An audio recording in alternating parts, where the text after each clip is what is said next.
우리 성도들이 신앙생활을 함에 있어서 참 여러 가지 어려운 우리의 믿음 생활을 힘들게 하는 장애물이 있습니다. 그 장애물 가운데는 외적으로 우리가 피부로 느끼고 있는 여러 가지 고난의 문제 이런 것들도 있겠지만은 우리 신앙생활을 정말 어렵게 하고 힘들게 하는 내적인 장애물이 있습니다. 이것을 이제 이 정서적인 장애물이라고 그렇게 말할 수 있겠습니다만은 이 같은 이제 이 내적인 이 장애물 가운데 어떤 게 있느냐면은 근심이라는 게 있습니다. 근심. 이 근심이라고 하는 것은 우리가 무엇을 이루려고 했을 때에 그 쉽게 이루어지지 아니했을 때에 우리의 이 마음이 속이 탄다 하는 그런 표현을 합니다만 이렇게 우리 마음에 우리의 속이 이렇게 타는 어떤 그런 심정 상태. 그래서 이것을 이제 근심이라고 그렇게 말씀을 하고 있습니다. 그다음 또 하나는 낙심이라는 게 있습니다. 낙심. 이것은 내가 바라던 어떤 그 일을 이루지 못했을 때에 이제 우리 마음에 힘이 빠지는 상태. 이 상태를 이제 낙심하는 상태. 그러니까 우리의 마음을 정상적으로 유지하지 못한 채 우리의 마음을 그 어떤 것에 빼앗겨 버리는 상태. 이 상태를 이제 낙심이라 그렇게 말합니다. 그리고 또 하나는 의심이라고 하는 장애물이 있습니다. 이것은 믿지 못하는 이상심리, 믿을 수가 없어요. 그러니까 이 믿지 못하는 이 문제 때문에 또 우리가 믿음 생활에서 참 어려움을 당하는 이런 경우가 있다는 겁니다. 그리고 또 하나는 뭐냐면 욕심입니다. 욕심. 이 욕심이라는 것은 너무 지나치게 탐내다 보면은 우리 마음에 누리고 싶은 것 누리지 못하는 이 같은 불만 상태, 이 상태를 이제 욕심이라 이제 그렇게 이제 말합니다. 그런데 이 같은 네 가지 내적인 이 정서적 믿음 생활의 큰 장애물을 이 극복할 수 있는 그 능력이 있습니다. 이것을 극복할 수 있는 능력이 뭐냐면 바로 그것이 감사입니다. 감사. 이 감사는 우리가 의지적으로 무엇을 하려고 하기보다는 이 감사는 근본적으로 이것은 영적인 은사입니다. 그러니까 하나님께서 우리에게 주시는 은혜라 그 말입니다.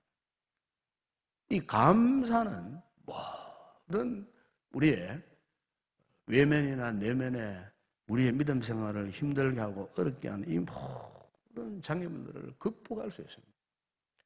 감사 외에 이 장애물을 극복할 수 있는 다른 도구가 없습니다. 그래서 이 감사라고 하는 것은 어떻게 보면은 신령한 영적인 은사입니다. 왜냐하면 이 감사를 통해서 모든 것을 다 정복할 수 있기 때문에 이 감사를 통해서 그 모든 것을 다 극복할 수 있기 때문에 이 감사는 영적인 은사입니다. 우리 성도들은 이것을 구해야 합니다. 꼭 우리가 오늘처럼 어떤 감사 절기가 있어서 이 감사를 해야 하는 것은 아닙니다. 우리의 모든 범사에 우리가 지난 6개월을 돌아보십시오. 정말 우리가 참 힘들게 살아왔습니다. 참 도란하기 짝이 없는 그런 삶을 살아왔습니다. 그럼에도 불구하고 이 영적인 은혜가 충만한 성도는요, 감사가 나와요. 감사가 어떻게 나올 수 있는가? 감사는 하나님이 우리에게 주시는 특별한 은사이기 때문에, 은혜이기 때문에 믿는 자와 믿지 않는 자의 이 분명한 차이점이 이 부분입니다. 하나님을 경외하는 자, 하나님을 아는 자에게는 그 어떤 상황, 어떤 역경에 처해졌다 할지라도 이상합니다. 감사할 조건을 깨닫게 되어져요. 내가 무엇을 감사해야 할지를 알게 되더라 그 말입니다. 그래서 오늘 이 본문 15절에 보게 되면은 여기 이런 말씀이 있어요. 고난받는 자는 그날이 다 험악하나 마음이 즐거운 자는 항상 잔치한다 그랬습니다. 여러분 보십시오. 고난받는 자, 고난받는 자, 우리가 고난을 당하는 그날, 그 순간은 정말 험악한 순간입니다. 즉 역경이라 그 말이에요. 힘들고 어려운 역경. 그런데 마음이 즐거운 자는 그랬습니다. 마음이 즐거운 자.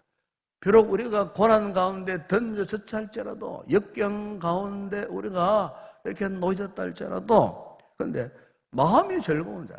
여기 마음이 즐거운 자라는 말은 다른 표현으로 말하면은 마음이 만족스러운 상태라 그 뜻입니다. 그럼 마음이 만족스럽다는 말은 무슨 말이냐면 이게 바로 감사라는 의미예요. 이 구리의 감사가 언제 나오는가? 마음이 만족스러울 때. 오늘 본문은 그렇게 표현하지 않습니까? 마치 그 만족스러운 마음의 상태가 이 잔치집과 같아요. 잔치집. 이 잔치집 얼마나 즐겁습니까? 얼마나 기쁩니까? 그런데 지금 고난 가운데 처져 있어요. 고난 가운데 처져 있고 역경 가운데 정말 힘들고 어려운 상황에 놓여져 있어요. 그런데 정작 그 마음의 상태는 마치 이 잔치집 같아요. 바로 마음이 만족스러운 그런 상태. 즉 이 감사하고픈 그런 마음의 상태 있었을 때에 그 고난으로 인해가지고 뭐 염려가 생긴다든가 뭐 걱정이 생긴다든가 하는 것이 아니고 오히려 잔치집과 같은 이런 만족스러운 이런 영적인 상황을 유지하게 된다는 겁니다. 되게 우리가 감사함을 무시하거나 감사함을 잊어버리는 상태가 언제냐? 신앙생활에 문제가 생길 때입니다. 그것은 우리의 영적 삶에 문제가 생겨보세요. 지금 내 신앙에 문제가 생겨보세요. 그러면 아무리 오늘 성경에 나오는 것처럼 이 재산이 풍성하고 먹을 거 풍성한 기름진 이런 진수성찬을 차려놓고도 항상 이 불평하고 불만투성이 염려, 걱정 속에 살아갈 수밖에 없어요. 그것은 한마디로 말하면 어떤 우리의 주변의 환경의 문제가 아니에요. 믿음의 문제예요. 특히 우리 성도들이 하나님 앞에 이 감사를 모른다고 하는 것은요, 다른 문제가 아니에요. 지금 내 신앙의 문제예요. 내 믿음의 문제예요. 여러분 이 새벽에 한번 돌아보세요. 혹 여러분 그동안 하나님 앞에 감사를 잊은 채 살아오지는 않았는지. 우리가 감사를 모르고 살아왔다고 하는 것은 결국에는 하나님과 나와의 영적인 관계의 문제예요. 이 관계 이상이 생긴 거예요. 그래서 여러분 사도 바울이 로마서 1장 21절과 25절에서 이런 말씀한 적이 있어요.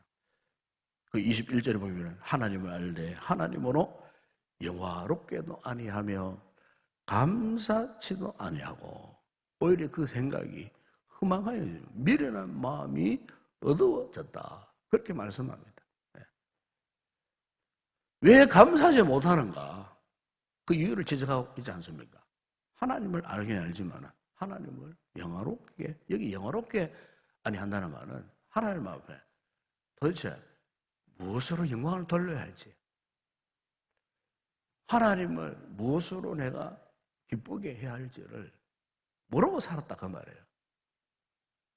여러분 하나님께서 우리를 통해 기뻐하시는 것은 우리가 외적으로 무엇을 드리거나 이렇게 어떤 외적으로 거룩한 폼을 잡고 있거나 그걸 두고 하나님 기뻐하신 거 아니에요.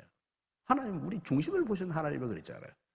우리가 하나님 앞에 하나님을 믿는데 우리가 무엇 때문에 믿고 있으며 우리가 기뻐하는데 우리 하나님 앞에서 무엇 때문에 기뻐하고 즐거워하는가? 우리 하나님께서는 우리의 중심을 보시는 거예요. 우리가 아무리 가난한 형편에 놓여져도요, 생각해보면요, 감사할 것이 다 있는 거예요. 우리가 아무리 무슨 질병 가운데 지금 내가 병석에 누워 있다 할지라도 그런 상황 가운데서 돌아보면은 하나님 앞에 감사할 조건이 다 있는 거예요. 그것을 찾아내는 사람, 그것을 깨닫는 사람을 하나님이 기뻐하시는 거예요. 그것을 깨닫는 자가 결국 하나님을 영화롭게 하는 거예요. 하나님 앞에 영광을 돌리는 거예요. 바울이 로마서 1장 25절에 이런 말씀을 했습니다. 이는 그들이 하나님의 진리를 거짓 것으로 바꾸어 피조물을 조물주보다 더 경배하며 섬김이라. 주는 곧 영원한 찬송할 이시로다. 그랬습니다. 무슨 말이냐? 왜 감사가 사라졌을까? 그것은 분명 하나님보다 이 세상을 더 사랑한다는 거예요. 하나님보다 물질을 더 사랑한다는 거예요. 하나님을 소중히 여기게 될 하나님의 백성들이 눈에 보이는 이런 가시적인 물질, 이것을 다 소중히 여므로 당연히 하나님 앞에 이 감사하며 살아야 할 하나님의 사람들이 감사를 잊어버리고 살다라는 거예요. 우리가 이 바울 서신서를 읽어보게 되면은 특별히 이 사도 바울의 이 생애를 우리가 잘 알고 있습니다만은 이 사도 바울의 이 생애, 그가 예수님을 만난 이후에 그의 삶, 그의 생애를 보게 되면은 도저히 이 사람의 이 생애는 뭐 행복할 게 하나도 없어요. 육신적으로 보면 그렇다고 말입니다. 육신적으로. 일평생을 두고 그가 얼마나 많은 환난을 당하고 고난을 당하고 심지어 여러 차례 죽을 고비를 넘기고, 그리고 그의 인생 이 중후반에는 고칠 수 없는, 요즘으로 말하면은 이 불치병이에요. 불치병. 약으로도 어떤 의사의 처방으로도 고칠 수 없는, 한마디로 이 고질병. 그래서 어저께 하시면 그가 자신의 그 몸이 안고 있는 그 병에 대해서 육체의 가시, 사탄의 사자라고 표현했겠습니다. 도저히 감당할 수 없는 그런 아픔. 그럼에도 불구하고 그는 그 아픔 가운데에서도 그가 변치 않았던 것은 하나님과의 영적인 관계였습니다.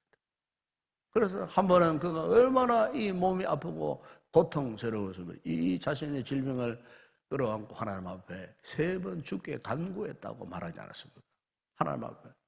한마디로 자신 이 병을 고쳐달라고, 치료해달라고 큰 일이 간구했지만은 정작 주님께로 받을 응답이 뭡니까?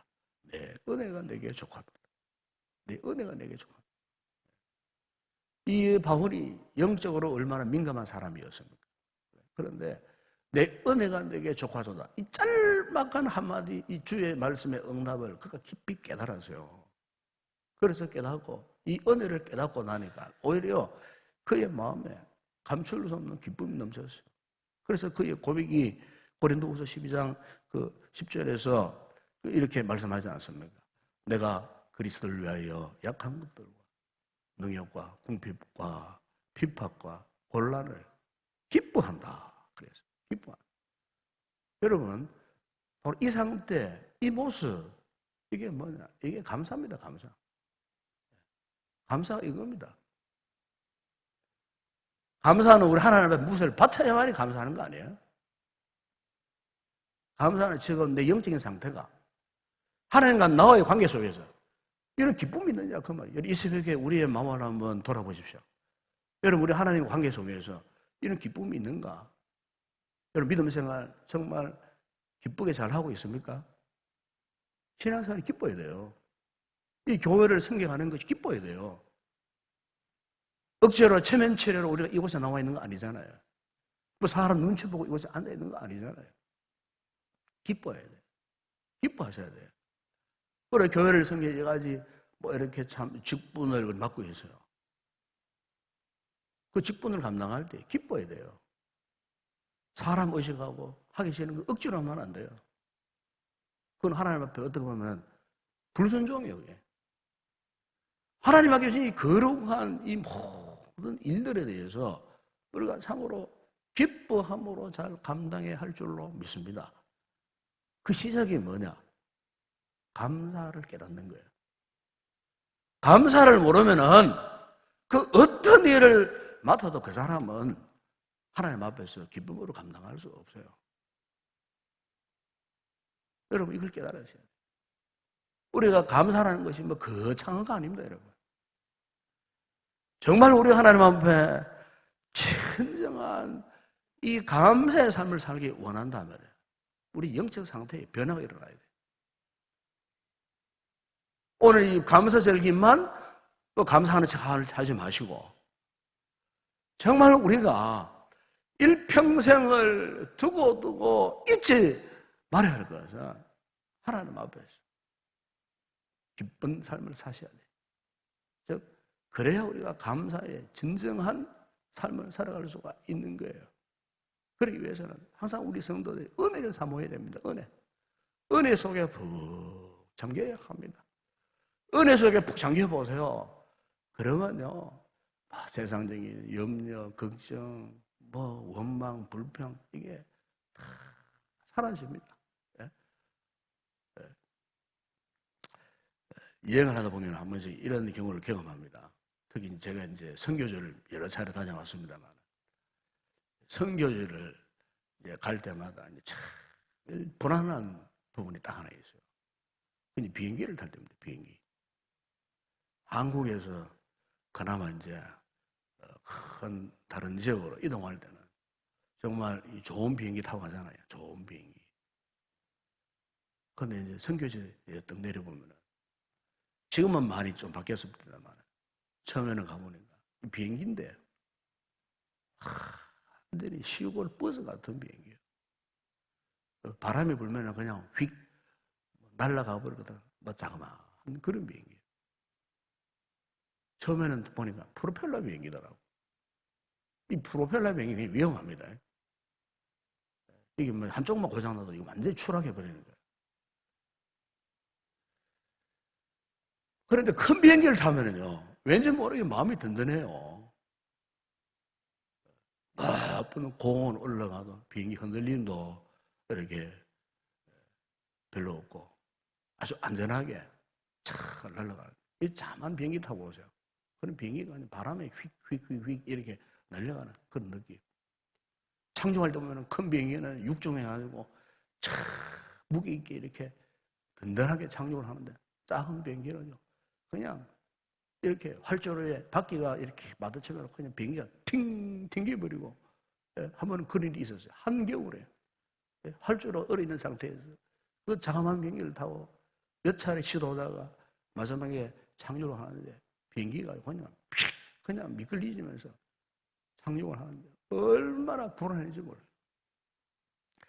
여러분 우리가 이렇게 비행기를 타고 여행을 해도요 큰 비행기 386 같은 전복기를 타보세요. 그러면요 정말 마음이 든든해요.